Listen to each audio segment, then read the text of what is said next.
দ্রুততার সাথে ন্যায় বিচার নিশ্চিত করে এই বিচার করতে পারবেন। কারণ এখানে এত পারিপার্শ্বিক, এত সাক্ষ্য রয়েছে, ডিএনএ টেস্ট পাওয়া যাবে, তারপর হচ্ছে পোস্টমর্টেম রিপোর্ট পাওয়া যাবে। ফলে আমরা আশা করছি খুব দ্রুততম সময়ে এই মামলার বিচার হবে এবং ইনশাআল্লাহ দোষী সাব্যস্ত হলে দৃষ্টান্তমূলক শাস্তি হবে। এর পাশাপাশি আপনাদেরকে আরেকটা জিনিস জানাতে চাই, গত 2 দিন আমি বলেছি যে আমরা একটা নতুন আইন করছি। নতুন আইনের প্রাথমিক ড্রাফট হয়েছে। আপনারা জানেন অনেক স্টেক হোল্ডার আছে, ওনাদের সাথে কনসালটেশন করতে হয়। আমরা আশা করছি এই আগামী রোববার বা খুব দেরি হলে সোমবার, আশা করছি রোববারই আমরা নতুন আইন প্রণয়ন করে ফেলব। নতুন আইনের বিধানগুলো সম্পর্কে আপনাদের বলেছি। সেটার সাথে একটা জিনিস শুধু অ্যাড করতে চাই, নারী ও শিশু নির্যাতন দমন আইনের অধীনে শুধুমাত্র শিশু ধর্ষণ ও বলাৎকারের ঘটনাগুলো দ্রুত উপযুক্ত বিচার নিশ্চিত করার জন্য আমরা স্পেশাল ট্রাইব্যুনাল গঠন করতে যাচ্ছি। ওই স্পেশাল ট্রাইব্যুনাল গঠনের বিধান থাকবে, যে স্পেশাল ট্রাইব্যুনাল কাজ হবে শুধুমাত্র শিশু ধর্ষণ আর বলাৎকারের ঘটনার বিচার করা, যাতে এটা দ্রুত করা যায়, যাতে এখানে সর্বোচ্চ রাষ্ট্রের মনোযোগ দেওয়া যায়। এটা ছাড়া আপনাদের একটা বলার কিছু নাই। ধর্ষণ ব্যক্তি পর্যায়ের একটা অপরাধ ঘটনা, কিন্তু এটা নিয়ে রাষ্ট্রের দায়িত্ব আছে। আমি আপনাদেরকে নিশ্চিত করতে চাই যে এখানে আমাদের বিন্দু মাত্র অবহেলা নাই। আপনারা দেখেছেন সাথে সাথে অপরাধীদেরকে গ্রেফতার করা হয়েছে, পরের দিন ডিএনএ স্যাম্পল গ্রহণ করা হয়েছে। আজকে আমাদের এই মর্মান্তিক খবর পাওয়ার পর ডাক্তাররা সময় বাঁচানোর জন্য নিজেরা সিএমএইচে গিয়ে দ্রুততম সময়ে পোস্টমর্টেম করার সিদ্ধান্ত নিয়েছেন। আমরা আমাদের দায়িত্ব পালন করব।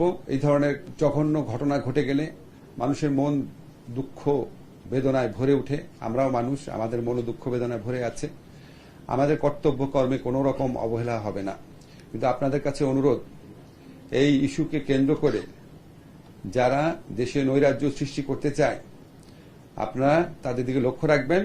আমরা এই ইস্যুকে কেন্দ্র করে কোনো নৈরাজ্যকে আমরা বরদাস্ত করব না। আমাদের যদি কোনো ভুল ত্রুটি থাকে স্পেসিফিক্যালি বলবেন, অবশ্যই আমরা সেই ভুল ত্রুটির রেসপন্ড করব, জবাবদিহিতা নিশ্চিত করব। কিন্তু আপনাদেরকে আমরা নিশ্চিত করতে চাই এখন পর্যন্ত অন্তত এই ক্ষেত্রে আমাদের কোনো ভুল নাই এবং ইনশাআল্লাহ আমরা চেষ্টা করব ভবিষ্যতে ভুল হলে ভুল কারেক্ট করার জন্য। গতকাল আপনাদেরকে একটা এক্সাম্পল আমরা বলেছি যে একটা শিশু ধর্ষণ মামলাতে একজনের যাবজ্জীবন কারাদণ্ড হয়েছিল, তাকে যখন হাইকোর্ট জামিন দিয়েছে, আমরা সরকারের পক্ষ থেকে, আইন মন্ত্রণালয়ের পক্ষ থেকে অ্যাটর্নি জেনারেল অফিসের মাধ্যমে আপিলের ডিভিশনে আবেদন করেছিলাম। তার জামিনটাও বাতিল হয়েছে।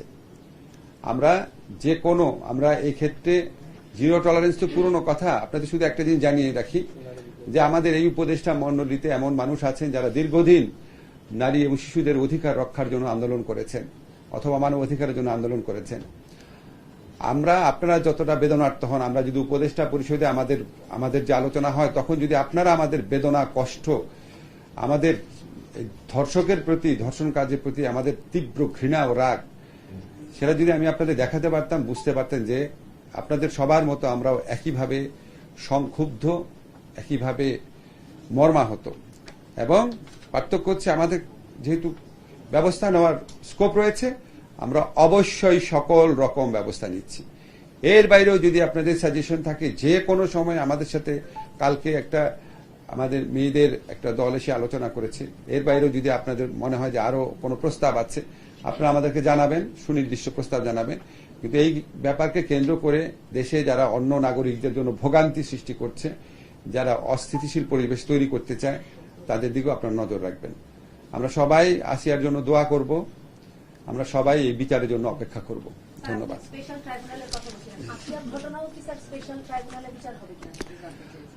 আসিয়ার ঘটনা তো বিচার শুরু হয়ে যাবে এর মধ্যে। স্পেশাল ট্রাইব্যুনালটা করা হবে অন্যান্য ধর্ষণের কাজে দ্রুত বিচারের জন্য।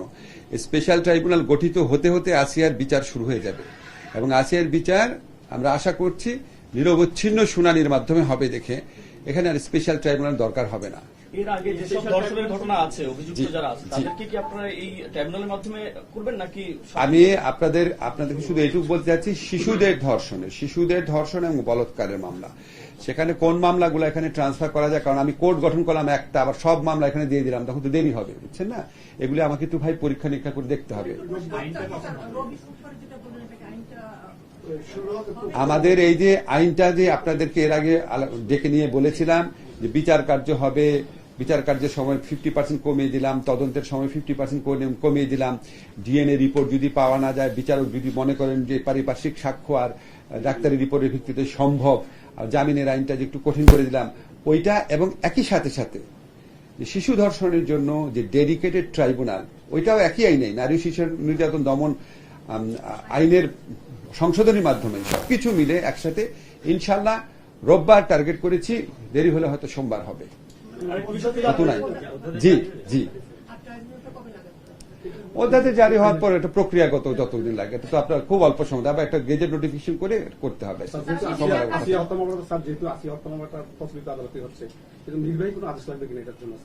না, নির্বাহী আদেশ লাগবে না। আমরা নির্বাহী আদেশ লাগবে না, ধরেন যারা আপনার পুলিশ আছে, যারা বিচারক আছে, সবাই তো মানুষ, সবাই তো সেন্সিটিভ, বুঝছেন না? সবাই তার সর্বোচ্চ মনোযোগ দিয়ে এটা দ্রুত বিচারের চেষ্টা করছে। আমরা পুলিশের মধ্যে দেখেছি ওনারা অস্থির হয়ে গেছে যে তাড়াতাড়ি পোস্টমর্টেম করো, তাড়াতাড়ি ডিএনএ করো, তাড়াতাড়ি 161 স্টেটমেন্ট যা আছে নিয়ে নাও। তো এই আর্জেন্সিটা, আসিয়ার প্রতি এই ভালোবাসা, মায়াটা সবার মধ্যেই তো আছে। কাজে সবাই সর্বোচ্চ দায়িত্ব বোধ থেকে কাজ করবে দেখে আমরা আশা করতে পারি দ্রুত ইনশাআল্লাহ হয়ে যাবে। মানে এই ধরনের খুব লোমহর্ষক বলি বাজেভাবে বলি আমরা, এই ধরনের ঘটনা এর আগেও ঘটছে, এবং হাতিয়াতে একটা নারী একদম। ভাই আপনি প্লিজ আজকে অন্য কিছু প্রসঙ্গ তুলেন না, আমাদের সবার মন খারাপ, অনেক কাজ আছে, আমরা সবাই মিলে এটার দিকে লক্ষ্য রাখি। শোনেন, সব বিচার রাষ্ট্র করতে পারে না, কিন্তু কিছু কিছু দৃষ্টান্ত স্থাপন করতে হয়।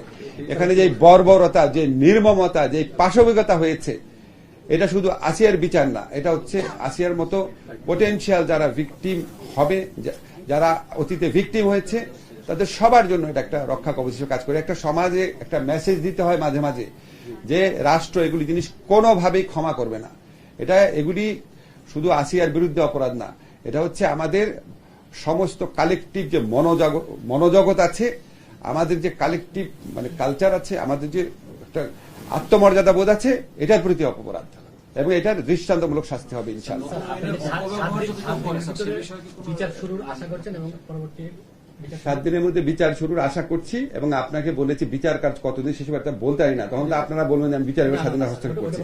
আমি বলেছি অতীতে নজির আছে, 7-8 দিনের মধ্যে বিচার কাজ শুরু হওয়ার 7-8 দিনের মধ্যে রায় হয়েছে, অতীতে এরকম নজির আছে, ফলে আমরা আশাবাদী হওয়ার কারণ আছে আমাদের।